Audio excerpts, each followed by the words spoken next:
50 ஆண்டுகளுக்கு முன்னாடி ஒரு நாளைக்கு 2 வேளை தான் சாப்பிடுவாங்க. இன்றைக்கு பாருங்க, காலை உணவு, மதிய உணவு, மாலையில மறுபடி, அதுக்கப்புறம் இரவு, இதுக்கு இடையில வந்து ஸ்நாக்ஸ், இது மாதிரி எக்கச்சக்கமான உணவு வந்து பார்த்தீங்கன்னா ஏதோ ஒரு விதத்தில் நம்ம உள்ள எடுத்துக்கிட்டே இருக்கிறோம். உடல் உழைப்பு அந்த அளவுக்கு இல்லை. அந்த காலத்தில் வந்து பார்த்தீங்கன்னா கடின உழைப்பு, ஒவ்வொருவருமே பார்த்தீங்கன்னா கடின உழைப்பாளிகள் இல்லைங்களா?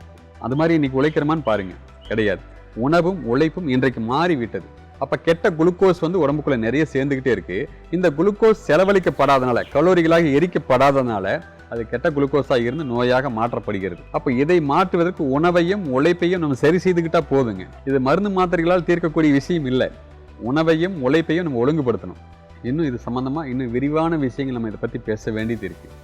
உடலையும் நம்முடைய உழைப்பு முறையும் என்னெல்லாம் பண்ணினா மாற்றிக்கொள்ள முடியும் அப்படிங்கிறதெல்லாம் விரிவாக ஒரு வகுப்பாக நம்ம நடத்துறோங்க. இது சம்பந்தமான விரிவான விஷயங்களுக்கு கீழ்காணும் தொலைபேசி எண்ணில் தொடர்பு கொண்டு நீங்கள் உங்கள் பெயரை பதிவு செய்துக்குங்க. வகுப்பில் கலந்து கொண்டு பயன்பெறுங்கள்.